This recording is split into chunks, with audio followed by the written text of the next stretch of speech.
Hello बच्चों, तो अब हम डिस्कस करने वाले हैं question number 31 from the chapter alcohol phenols and ethers and let's see what's given in the question. So right the equation for the following reactions. ठीक है, ये चार कुछ हमारे सामने रिएक्शंस हैं। Friedel Crafts reaction, alkylation of anisole, nitration of anisole, bromination of anisole in ethanoic acidic medium and Friedel Crafts acetylation of anisole. तो एक यहाँ पे आप कॉमन कंपाउंड देख रहे हो सभी केसेस में, वो कौन है? एनिसोल। एनिसोल होता क्या है? जब बेंजीन रिंग के ऊपर OCH3 ग्रुप डायरेक्टली जुड़ा हो, ठीक है, यानी कि मेथॉक्सी ग्रुप अगर डायरेक्टली जुड़ा हो तो उसी को हम कहते हैं एनिसोल। तो अगर आप ध्यान से देखो तो ये क्या है? ये एक तरह का ईथर है। व्हाई? बिकॉज एक तरफ तो है ऑक्सीजन के अराइल ग्रुप और दूसरी तरफ है एल्काइल ग्रुप। तो इस एंटिटी को तो हम क्या कहते हैं? इसी को ही तो हम ईथर कहते हैं। तो हमें बेसिकली ईथर के ऊपर क्या कराना है? फ्रिडल क्राफ्ट रिएक्शंस करवानी है। एक बार अल्काइलेशन और एक बार एसिटाइलेशन, एक बार ब्रोमिनेशन और एक बार नाइट्रेशन। ठीक है, कोई प्रॉब्लम नहीं है। इस केस में हमें सबसे पहले तो ये समझना पड़ेगा कि जो हमारा मिथॉक्सी मतलब एनिसोल है, ये किस तरह का रिएजेंट है, और स्पेशली अगर हम OCH3 की बात करें तो ये किस तरह का एक ग्रुप है। ठीक है, तो देखो OCH3 क्या होता है? OCH3 यानी कि मिथॉक्सी ग्रुप, एक्चुअली इसमें है OCH3। CH3 के लिए आप सभी जानते हो कि इसका होता है प्लस आई इफेक्ट। ठीक है, और अगर ऑक्सीजन की बात करें तो ऑक्सीजन के ऊपर प्रेजेंट है दो दो लोन पेयर जो कि डायरेक्टली जुड़े हुए हैं बेंजीन रिंग के साथ।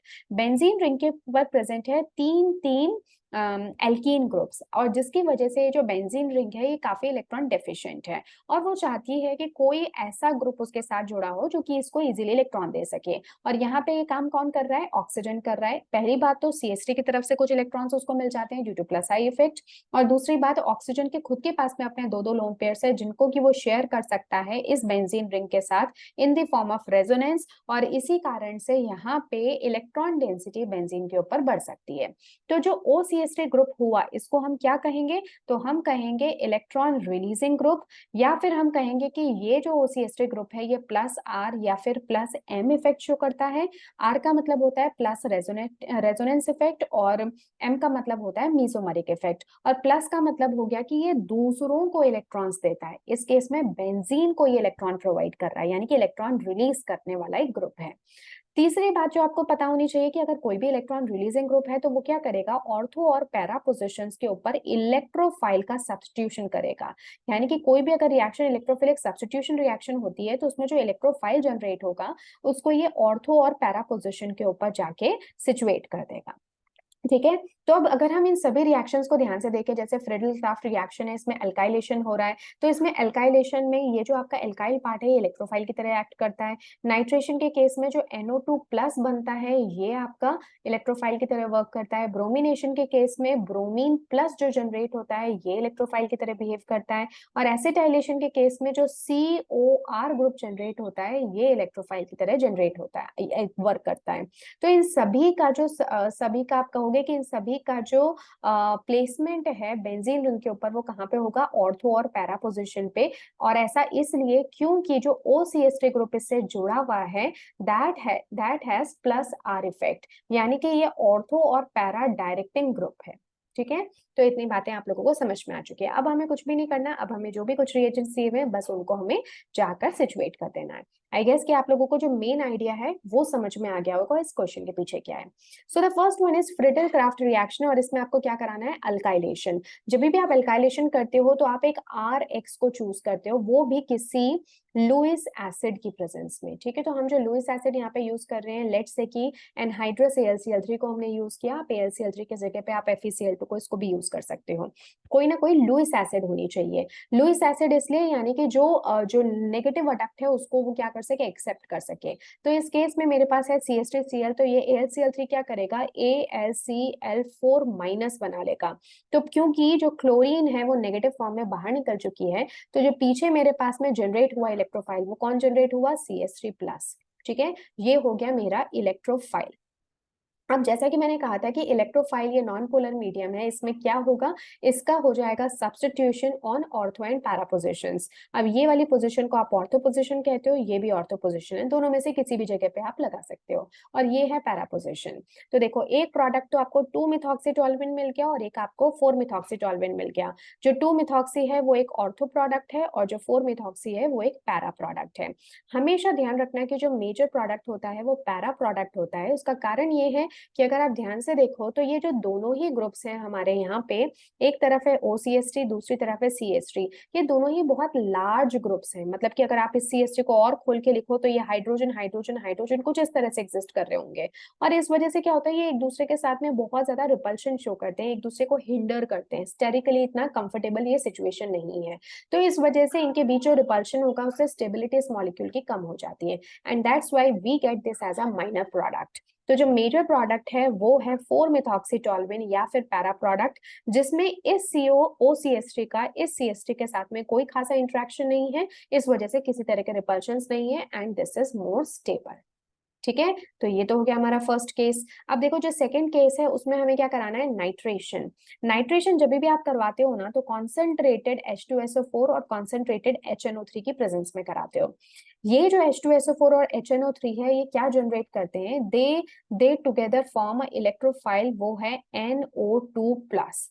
ठीक है, नाइट्रोसोनियम आयन हम इसको कहते हैं। तो नाइट्रोसोनियम आयन यहाँ पर जनरेट होता है with the reaction of concentrated H2SO4 and HNO3। अब अगेन देखो आप OCH3 को यूज कर रहे हो, और जैसा कि हमने कहा कि OCH3 क्या है, ऑर्थो पैरा डायरेक्टिंग ग्रुप है, बिकॉज ऑफ +R या फिर +M इफेक्ट। इस वजह से जो ऑर्थो या फिर पैरा पोजिशंस है इस पे वो इस NO2+ को जाके सब्सटीट्यूट कर देगा। तो देखो एक बार तो NO2+ आपका ऑर्थो पोजिशन पे बैठ गया, जिसको कि हम कहेंगे 2-नाइट्रोएनिसोल या फिर ये माइनर प्रोडक्ट हो गया, और दूसरे केस में 4-नाइट्रोएनिसोल जो कि मेजर प्रोडक्ट होगा वो भी बन गया। अब मेजर प्रोडक्ट ये क्यों है, अगेन वही कारण, क्योंकि नाइट्रो ग्रुप भी बहुत बड़ा है, OCH भी बहुत बड़ा है, तो आपस में एक दूसरे को रिपेल करेंगे, जिससे स्टेबिलिटी कुछ हद तक कम हो जाएगी। जबकि यहाँ पे किसी तरह के रिपल्शंस नहीं है तो स्टेबिलिटी भी ज्यादा है। ठीक है, चलिए अब हम चलते हैं जो हमारा थर्ड केस है, उसमें हमें कहा गया है to do bromination of anisole. देखो अब आप कहोगे कि जो ब्रोमीन होता है, ब्रोमीन तो क्या होता है, ब्रोमीन तो यहाँ तो कोई पोलर चार्ज नहीं है, बट एक्चुअली इथेनोइक एसिड की प्रेजेंस में जो ब्रोमीन है इसके अंदर चार्ज इंड्यूस हो जाता है, and because of this reason एक आपका ब्रोमीन तो पार्शियली नेगेटिव हो जाता है और एक पार्शियली पॉजिटिव हो जाता है। ये जो पार्शियली पॉजिटिव है यही बिहेव करता है इलेक्ट्रोफाइल की तरह, और जो ऑर्थो पोजिशन पे या फिर जो पैरा पोजिशन पे हाइड्रोजन मौजूद है उस H+ को निकाल के खुद वहां पे सब्स्टिट्यूट हो जाता है। तो ये क्या हो गई, एक इलेक्ट्रोफिलिक सब्स्टिट्यूशन रिएक्शन। तो अगेन आप देख रहे हो कि अगर ऑर्थो पोजिशन पे ब्रोमीन आ जाए तो आप उसको ऑर्थो ब्रोमो एनिसोल कह दोगे, हालांकि ये एक माइनर प्रोडक्ट होगा, और अगर पैरा पोजिशन पे ब्रोमो ग्रुप आ जाए तो आप उसको पैरा ब्रोमो एनिसोल कहोगे, और ये एक मेजर प्रोडक्ट होगा। अगेन कारण वही है, क्योंकि OCH3 और Br दोनों आपस में एक दूसरे के साथ रिपल्शन करेंगे, स्टेबिलिटी कम हो जाएगी, बट यहाँ पे उस तरह के रिपल्सिव इंटरेक्शंस नहीं है, तो molecule is still more stable. ठीक है, अब चलते हैं जो हमारा नेक्स्ट वाला केस है, जिसके अंदर हम बात कर लेते हैं Friedel Crafts acetylation. First case में हमने देखा था एल्काइलेशन, जब हम एल्काइलेशन यूज करते थे तब हम RX को यूज करते थे। अब क्योंकि हमें एसिटाइलेशन करना है तो एसिटाइलेशन के लिए आप क्या यूज करोगे, CH3COX। ठीक है, एसिटाइल, ये तो हो गया आपका एसिटाइल ग्रुप, और X। अब ये X आप कोई भी चूज कर सकते हो, क्लोरीन जनरली हम यूज करते हैं, अदरवाइज ब्रोमीन भी कर सकते हो। अब देखो यहाँ पे क्या हो रहा है, अगेन हमने एनिसोल लिया, CH3COCl है। अगेन आप क्या करोगे, जैसे वहां पे हमने देखा था बिल्कुल ऐसे ही यहाँ पे भी आप लुइस एसिड की प्रेजेंस में कराओगे।